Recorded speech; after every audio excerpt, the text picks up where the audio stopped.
Quella che racconteremo oggi non è solamente la cronaca di una scalata alpinistica che vede una partenza e un possibile arrivo, ma di più, molto di più. La storia dei due protagonisti di oggi, storia che fece il giro del mondo, appartiene in fondo alla storia della vita stessa, quella vita a cui moltissime persone si aggrappano con tutta la loro forza, tenendola il più possibile al riparo. Quella vita che invece un numero minore di persone decidono di vivere diversamente, in maniera estrema, usando un termine forse troppo qualunquista, che tuttavia ne rispecchia le scelte, le visioni, i modi di essere e di agire e i rischi che ne conseguono. Una cronaca di fatti accaduti tra la fine del 2017 e l'inizio del 2018, pochi anni or sono, dove si mischiano vita e morte, soccombenza e sopravvivenza, dramma e speranza, ma anche amicizia e solidarietà, umana e professionale. Quella solidarietà che sembra sempre più sfuggirci di mano, ma che nei momenti di maggior bisogno l'essere umano sa ancora mostrare. Ma è anche una cronaca dal significato spesso indefinito che si interpone tra limpidezza interiore e oscura arte del compromesso, vittoria e sconfitta, luci accese e luci spente. Ma è giusto relegare tutto questo a una semplice cronaca? Indubbiamente in questo video verranno raccontate le tappe, i momenti più importanti, la sequenza di eventi, ma sarebbe troppo riduttivo farlo semplicemente in ordine cronologico, di siti internet che in poche righe raccontano tutto o di video generati dall'intelligenza artificiale. Internet ne è strapieno. Vette di Ghiaccio tenterà attraverso questo video di mostrare l'aspetto più introspettivo dei personaggi, dei loro sogni, delle loro visioni, folli e utopiche per una buona parte dell'opinione pubblica, coraggiose, limpide, autentiche e lontane dal mainstream e dalle copertine patinate per un'altra. E lo faremo anche grazie proprio alle parole di uno dei due protagonisti di questa vicenda, attraverso le pagine del suo libro, scritto per dire la propria, per raccontare o forse soprattutto per difendersi. Visioni reali o immaginarie che siano, di cui il mondo, la storia d'alpinismo ne è costellata, visioni che si sono concretizzate lì, su quella montagna, definita da un certo Reinhold Messner essenza dell'alpinismo stesso, il Nanga Parbat. Nanga Parbat che fu teatro dell'ultima grande epopea dell'alpinismo himalayano, perché questa è una storia all'interno di un'altra storia, una storia ancora più grande che racconteremo più avanti, l'ultimo grande drammatico capitolo. Molti di voi staranno pensando, ma l'ultima invernale non è stata sul Nanga Parbat, ma sul K2. Quella, è un'altra storia. Nanga Parbat è l'ottava montagna più alta del mondo, sebbene sia più corretto definirlo massiccio, con i suoi 8126 metri, ma non lasciamoci ingannare dai numeri e dai primati, perché questa montagna offre due delle pareti da scalare più alte tra tutte, gli 8000, la Rupal dal versante sud e Diamir dal versante nord. Essendo più vicino agli 8000 del Karakorum di quanto lo sia rispetto a quelli dell'Himalaya, non ne fa parte perché si trova sul lato sud della valle dell'Indo. Ecco perché va considerato l'unico 8000 del Kashmir. Già la sua posizione unica e dominante la dice lunga su questa montagna che merita un video a parte, che realizzeremo perché non può essere relegata a qualche breve cenno di introduzione, perché è una montagna, o per alcuni la montagna, che ha troppo da dire e raccontare, forse più dell'Everest stesso. Una volta che tutti gli 8000 della Terra vennero scalati nei mesi estivi, il giro di boa delle imprese alpinistiche si concentrò su quelle invernali, dove le condizioni meteo e tecniche diventano più ardue, temperature più basse, non che in estate su un 8000 si possa salire in ciabatte e costume da mare, finestre di bel tempo ancora più brevi, pendii con un carico maggiore di neve, ponti di neve sui crepacci più solidi certo, ma che nascondono di più i crepacci stessi, cumuli di neve e ghiaccio sui seracchi più prominenti. Insomma, scalare un 8000 nei mesi più caldi non è di certo una passeggiata, ma farlo in condizioni invernali comporta un livello più alto di difficoltà tecniche. Viene definito stile alpino quella modalità di scalare una montagna molto alta contando fondamentalmente sulle proprie forze, senza l'aiuto e l'ausilio di persone che attrezzano preventivamente la via, con corde fisse e campi attrezzati, portando tutto nel proprio zaino, montando e smontando i vari campi base ogni volta. Portate tutto questo in verticale tra rocce, neve e ghiaccio a 6, 7, 8.000 metri, dove l'ossigeno a disposizione è un terzo di quello che siamo abituati a respirare nel basso, e avremo l'idea, seppur vaga, della differenza tra stile alpino e stile classico, quello appunto dove le spedizioni sono organizzate in due squadre distinte, quella dell'alpinista che trova le corde già installate e i campi base in quota attrezzati e deve fare tutto questo lavoro preventivamente. Avete presente gli Sherpa? Capirete da soli che lo stile classico è assolutamente necessario e logico nella visione di scalare una montagna di 8.000 metri, ma lo stile alpino aumenta il livello tecnico ma anche romantico della scalata, diventando non solo un modus operandi ma anche una vera e propria filosofia su come approcciarsi alla montagna e all'alpinismo stesso. Realizzata la prima storica invernale sul Nanga Parbat nel 2016, l'interesse del mondo alpinistico si è spostato altrove. Le luci sono spente ora sul ghiacciaio del Diamir, sulla cresta Mazzeno, i riflettori sono ora puntati tutti sul K2, la montagna selvaggia, l'ultimo 8000 da scalare ancora in condizioni invernali. C'è solo una cordata presente sul Nanga Parbat quell'inverno, una cordata di 2 persone che conoscono bene il Nanga e che non sono lì solamente a caccia di un primato. La via Messner-Eisendel si trova sul lato nord del Nanga Parbat, il Diamir, dove nasce e si sviluppa la più frequentata tra le vie di accesso alla vetta, la Kinshofer, considerata la via normale e che di normale ha ben poco. Nell'estate del 2000 Messner e Eisendel tentarono di salire passando per questa via nuova, concludendo però il tentativo a una discreta distanza dalla vetta. Via molto lunga, soprattutto una volta raggiunta l'alta quota, ma che aggira il versante più verticale della montagna, tenendo chi la percorre più al riparo da possibili crolli di seracchi e fenomeni valanghivi. Via che è stata già tentata più volte, senza però mai raggiungere la vetta. Anche nel corso della stagione 2015-2016 questo è stato il tracciato scelto in partenza da Simone Moro e Tamara Lunger, prima che si unissero alla spedizione di Alex Cicon, Alice Abdara e Daniele Nardi, salendo solo con i primi 2 lungo la via Kinshofer per la prima storica invernale sul Nanga Parbat. E anche qui ci torneremo in un prossimo video. Elisabeth Revoll e Thomas Magevich si trovano al campo 4 ad una quota di circa 7.300 metri. Ciò che li separa dal raggiungere la vetta del Nanga Parbat è un dislivello di circa 950 metri, una distanza all'ordine del giorno nel mondo dell'alpinismo, ma che portata su un 8.000 diventa un gap enorme da colmare. Non hanno ossigeno supplementare perché nella scelta di scalare in stile alpino anche il non utilizzare ossigeno fa parte di questa scelta, ossigeno che permette ogni anno a centinaia di clienti trasportati e coccolati dalle loro rispettive guide di giungere anche a quote più elevate del Nanga Parbat, come ad esempio sugli 8.848 metri dell'Everest.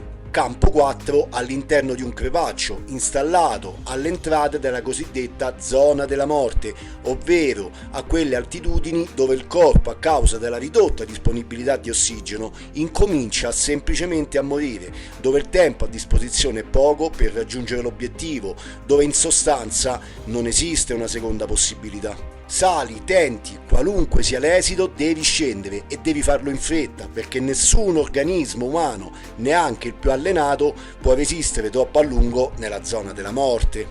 Ma chi sono Elisabeth Revoll e Thomas Magevich? Si sono conosciuti durante una spedizione anni prima, dove si fermarono a una quota inferiore del loro attuale campo base. Conoscendosi capirono di essere in sintonia su molte cose, su come scalare un 8000, sulla visione del mondo alpinistico.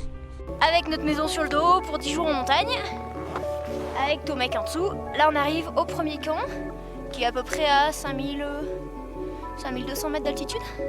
Voilà, les sacs sont très lourds, par contre on a 20 kilos. Tomek je pense un peu plus, 22-25 kilos. Diventavano soci, diventavano amici, compagni di cordata, corda che lega due vite, un filo sottile che da un capo tiene in vita un altro e viceversa. Thomas Markiewicz è alla 7ª spedizione sul Nanga Parbat, con lui stringe un legame assoluto, quasi ossessivo. Elisabeth Revel alla 4ª, tentando in precedenza di salire, sempre in stile alpino, dall'ancora inviolato Sperone Mammeri, insieme a Daniele Nardi, morto proprio sul Nanga Parbat in una spedizione successiva.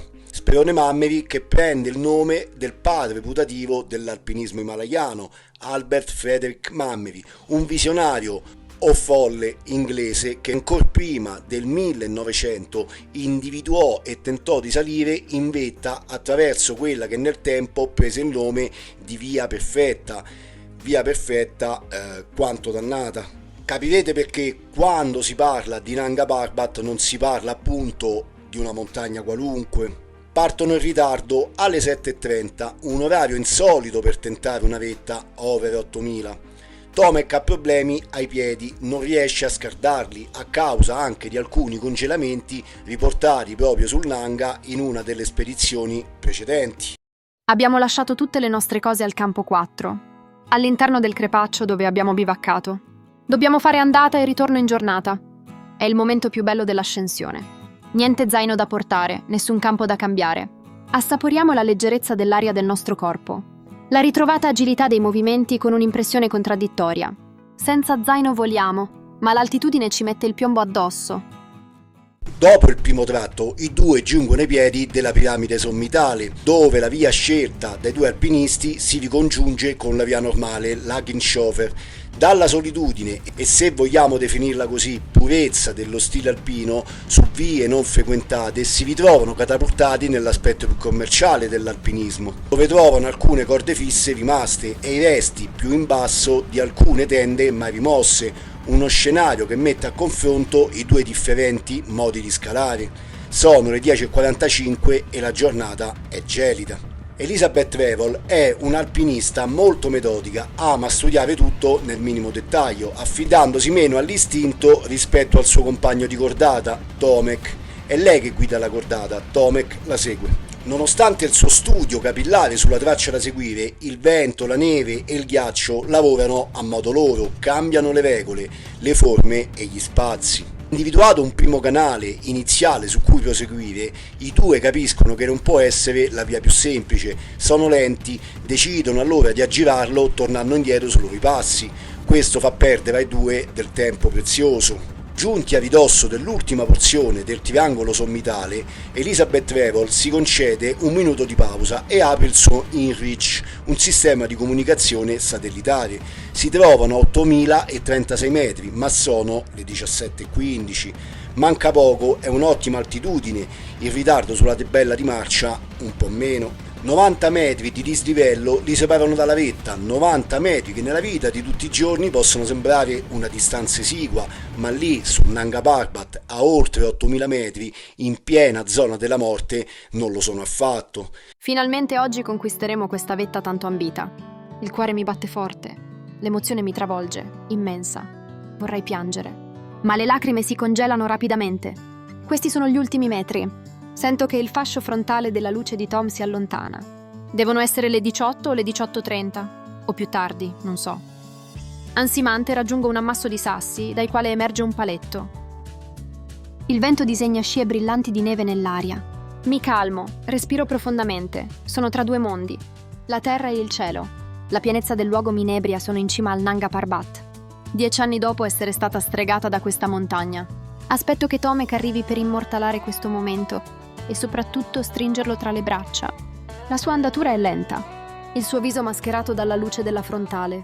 Finalmente la nostra gioia può esplodere. Tomek, yes! Eli, che mi succede agli occhi? Eli, non vedo più la tua frontale. Ti vedo offuscata. Un secondo che dura un'eternità. Passare dal sogno finalmente raggiunto, quel sogno costato così tanti sforzi e tentativi falliti, al dramma, esattamente lì, sul punto più alto, e ambito. Occorre scendere il prima possibile, tornando a quel campo 4, ma in discesa e al buio, con uno dei due alpinisti affetto da cecità d'alta quota. L'unico modo è sostenerlo, aiutarlo, farsi carico di ogni suo singolo movimento. Tra i due passano qualche centimetro di differenza in altezza, ma soprattutto almeno 20 kg di peso, e su un terreno in discesa ghiacciato riuscire a non cadere nel vuoto più assoluto in quelle condizioni è un'impresa drammaticamente difficile. L'ansia che scaturisce dalla lettura o l'ascolto di quei terribili momenti penetra davvero come il gelo nelle ossa. Dopo i primi, seppur lenti passi, Elizabeth Trevor si volta e nota che Tomek ha abbassato il suo buff, lo scaldacollo. Non respiro, non ce la faccio, così Tomek risponde a Trevor, che lo invita a rialzarlo. Edema? L'edema polmonare da alta quota è causato dall'aumento della pressione nell'arteria polmonare, indotta dall'ipossia, causando grave alterazione all'ossigenazione. I due hanno una sola siringa a disposizione con una potente soluzione, ma l'ago si spezza. In alternativa, frugando tra i medicinali, la Revol dà a Tomek 4 compresse di desametasone, sperando che facciano effetto. Un edema polmonare porta al collasso dei polmoni, quello cerebrale del sistema nervoso, e in tempo relativamente breve. Gli studi hanno ormai definito un lasso di tempo di 48 ore massimo in cui chi si trova in alta quota a quelle condizioni e non scende immediatamente può resistere. Con il passare dei minuti Elizabeth Trevor si accorge di aver abbandonato la traccia dell'andata, di non essere più su quella linea che li ha condotti in vetta al Nanga Parbat, con tutte le difficoltà del caso, facendo appoggiare in alcuni tratti Tomek con il viso sulla parete per cercare di tenerlo in equilibrio. I due giungono alle corde fisse viste all'andata, corde fisse che per un tratto consentono ad entrambi di scendere più velocemente e di assicurarsi. Quota 7522 metri. Elizabeth Trevor riesce a scendere per ben 600 metri di dislivello, mettendosi praticamente sulle spalle un uomo che a malapena si regge in piedi e che pesa 20 kg più di lei. Sono le 23:10 e dalla bocca di Tomek incomincia a colare copiosamente sangue, segnale inequivocabile che le sue condizioni sono a dir poco drammatiche. In Reach, sistema di comunicazione satellitare, Elizabeth Trevor invia un messaggio.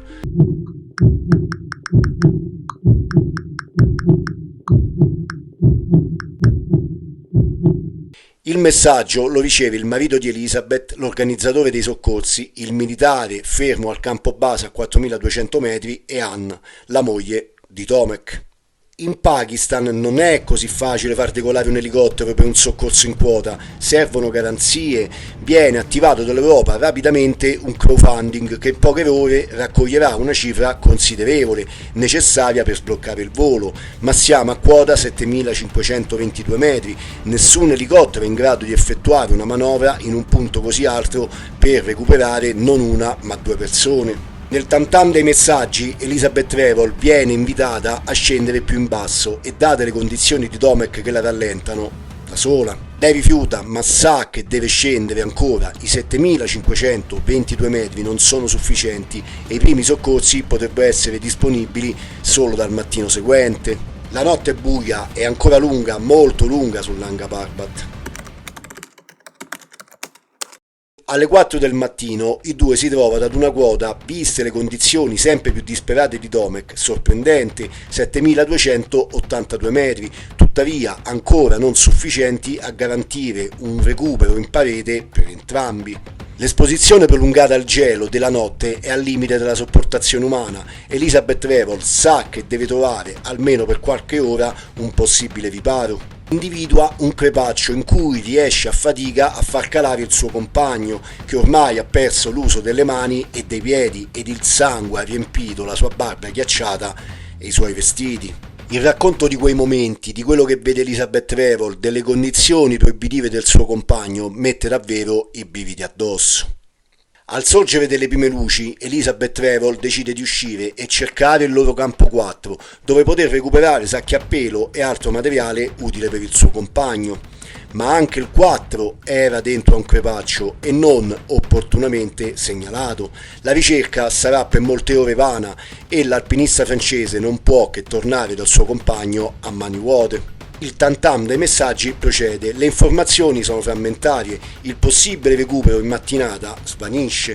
Si parla di attivazione anche di soccorsi via terra e di alcuni alpinisti presenti sul K2, in attesa anche loro di tentare la scalata sulla seconda montagna più alta del mondo nel Karakorum. 7.282 metri è l'altezza esatta del crepaccio in cui si trovano i due alpinisti, decisamente troppi. I soccorsi parlano di scendere almeno a 6.000 metri, oltre 1.000 più in basso, quindi missione impossibile per entrambi. Tomek versa ormai in uno stato drammatico, a stento muove le labbra. Cosa fare in questi casi? Lasciare il proprio compagno solo il prima possibile, provando a salvarsi per poi attivare prontamente una nuova operazione di salvataggio, magari via terra per il proprio compagno, restare con lui rischiando di morire entrambi? Elizabeth Trevor prende la sua decisione e la comunica al suo compagno. L'elicottero non può recuperare entrambi, né tantomeno a quella quota, deve scendere da sola, salvarsi e attivare i soccorsi per evacuarlo il prima possibile.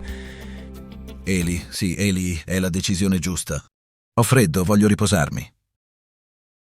Queste sono le ultime parole che Elizabeth Trevor ascolterà dal suo compagno. I messaggi che vengono scambiati su Near Reach sono frenetici, viene chiesto alla Revel dove vuole scendere e le opzioni sono due: ritornare indietro sulla Mesner, quella dell'andata, o scendere più diretti sotto la Kinshofer, ma entrambe presentano due grossi problemi. La via percorsa all'andata, in diagonale, attraverso un ghiacciaio molto crepacciato e da soli, senza essere legati al compagno, si rischia di cadere e di non poter risalire. La Kinshofer, la via normale, è più breve e in linea con il crepaccio dove si trova Tomek, ma è una via verticale che viene attrezzata all'andata con corde fisse e Elizabeth Trevor ora non possiede nessuna corda per calarsi. Soprattutto sul muro Kinshofer, una lingua di pietra lunga oltre 100 metri, dove scendere in libera risulta dannatamente pericoloso. La speranza sono le vecchie corde, fisse, sì, quelle dello stile classico, lasciate lì ad inquinare e deturpare il paesaggio, ma che in questo caso estremo potrebbero significare salvezza. Ma è una speranza esile, tutto tranne che certa, perché siamo in inverno, non in estate, e le nevicate e il ghiaccio tendono a coprirle, a renderle inutilizzabili. Elizabeth Trevor decide di scendere dalla via Kinshofer, una via a lei sconosciuta perché nei suoi tentativi passati sul Nanga Parbat non è mai salita da questo versante, quello considerato più facile. Durante la discesa la sua mente vola tra i ghiacci, attraverso dubbi, rimpianti, paure, ripercorrendo le varie tappe che hanno portato entrambi a questa drammatica situazione. Perché non siamo scesi quando eravamo a 90 metri dalla vetta? Perché abbiamo continuato malgrado fosse tardi e stesse per calare la notte? Perché non sono riuscita a ritrovare il campo? E perché siamo tornati sul Nanga un'altra volta? Trovata quindi la via da seguire, Elizabeth Trevor si trova a scendere senza picozza, con un solo bastoncino. Tomek le aveva perse e la sua è rimasta nel crepaccio a 7.200 metri, utile per ancorare il suo compagno inerme per non rischiare che cadesse più in basso. 6.800 metri, una quota ancora considerevole, le vecchie tracce indicano il percorso da seguire. I nuovi messaggi che arrivano sull'Irreach parlano di possibile recupero entro domani. Questo significa che Elizabeth Trevor dovrà passare un'altra notte senza tenda, senza cibo, ancora in alta quota. Lo shock è ulteriore, terribile, nessun volo di soccorso, né per lei né tantomeno per il suo compagno. I sensi di colpa per averlo lasciato solo, abbandonato, prevalgono. Elizabeth Trevor passerà la notte più in basso, verso quella terrazza naturale dove gli alpinisti che salgono da questa via in genere allestiscono il campo 3. Dormirà all'interno di una fessura ricavata nella bocca di un crepaccio, una fessura che poteva costarle anche lo scarpone e il rampone che aveva sfilato. Addormentandosi aveva dimenticato di mettere entrambi in sicurezza e solo la fortuna ha voluto che cadendo si fossero fermati solo pochi metri più in basso prima di sparire nell'oscurità indecifrabile di un crepaccio. Il sole illumina il bordo ghiacciato, è l'alba di un nuovo giorno. Senza mangiare e bere da oltre 48 ore, Elizabeth Trevor si aggrappa a due cose: il suo Heinrich e la speranza che il suo compagno, Tomek, sia in qualche modo ancora vivo. Ma l'Heinrich, come tutti i dispositivi elettronici, ha una durata limitata e ben presto lo stato della batteria segnerà solamente il 3% di carica residua. Cerca di ottimizzare al meglio i messaggi che parlano di soccorsi attivati e di elicotteri pronti a partire, elicotteri che però ancora non si vedono. Dopo un'altra giornata passata in tremenda attesa, circondata da quella montagna così imponente, quanto amata, desiderata e finalmente raggiunta, quella montagna, quel Nanga Parbat, all'improvviso si sta trasformando in un'autentica trappola di ghiaccio. Elizabeth Trevor decide di scendere ancora, costi quel che costi, senza corda con cui calarsi, senza picozza. Le corde, quelle corde fisse che chi pratica come lei stile alpino non ama molto, corde fisse che potevano essere ghiacciate, bloccate o comunque precarie, sono invece sulla via Kinshofer accessibili, utilizzabili. L'alpinista francese decide di proseguire passo dopo passo, manovra dopo manovra. L'obiettivo è raggiungere il campo 2 della Kinshofer, dove spera di trovare una tenda e altra attrezzatura che hanno lasciato lì Daniele Nardi e Alex Chicon nel 2016 in caso di emergenza. La notte cala ancora una volta, il freddo polare siderale aumenta e l'alpinista francese è sola su quella montagna, in condizioni fisiche e tecniche drammatiche. Nel buio della notte, una squadra condotta da un elicottero al campo base del Diamir sale sulla via Kinshofer alla ricerca disperata di Elizabeth Trevor. Ricordate gli alpinisti del K2? Sono Denis Rugbo e Alan Bielecki. Denis Rugbo è una sorta di leggenda contemporanea dell'alpinismo mondiale, un modello come lo definisce la Trevor stessa. Adam Bielecki è un alpinista con grande esperienza e conosce di persona Elizabeth. Si sono incontrati 3 anni prima proprio sul Nanga Parbat. Improvvisamente un fascio di luce dal fondo del pendio buca l'oscurità. Un secondo lo segue a 20 metri. Mio Dio, sono saliti! Dopo lo shock iniziale, ma questa volta positivo, i 3 incominciano a scendere, seppur lentamente. Elizabeth Trevor è esausta. Viene attrezzato un bivacco di emergenza dove potersi riparare e bere qualcosa di caldo.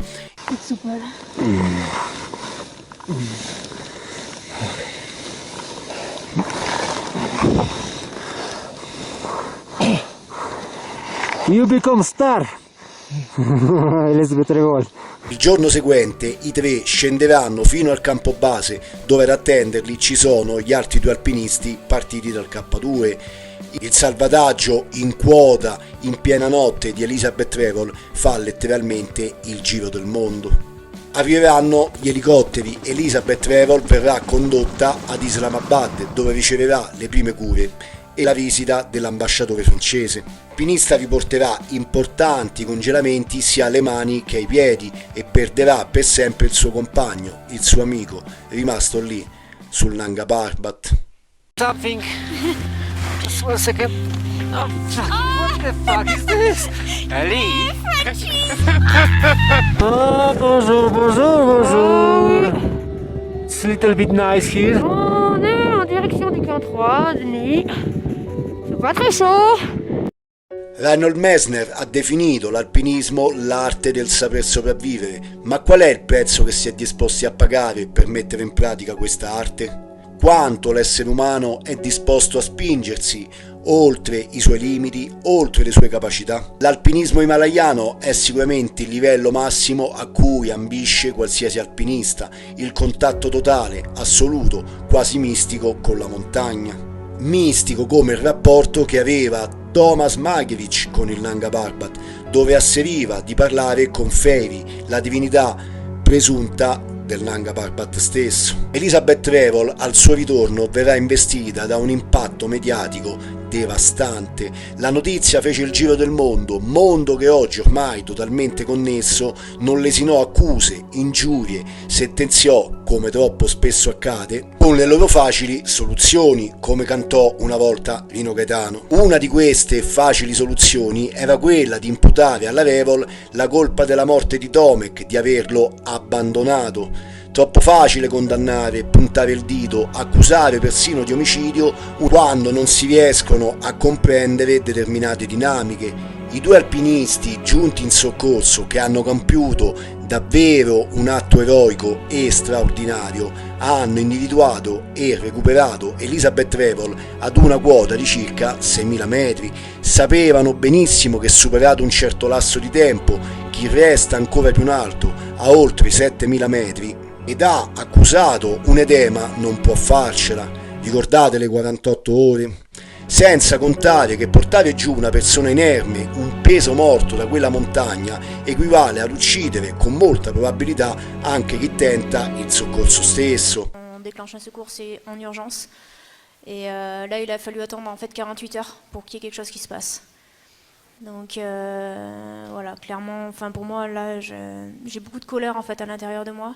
Accusare la Revol è risultato facile, troppo facile, facile come condannare ogni qualvolta accadono fatti simili a priori l'alpinismo. Quella disciplina, termine riduttivo, che in fondo spesso spaventa perché non si avrebbe mai il coraggio di praticare, ma che indubbiamente comporta dei rischi e pericoli enormi. Thomas Markievicz oggi riposa lì, in quel crepaccio a oltre 7.000 metri, nel suo Nanga Parbat, tentato, vissuto, scalato per ben 7 volte. Restò qualche anno prima, del 2018, in totale solitudine ad una quota di 7.000 metri per diversi giorni, in quella sua ricerca spirituale più che tecnica, che invece dovrebbe essere il primo tassello su cui costruire una spedizione. Uno che su un 8000 parte, come lo ha descritto Elizabeth Revol, con uno zaino carico di sogni più che di attrezzatura, uno che non porta sistemi di comunicazioni satellitari,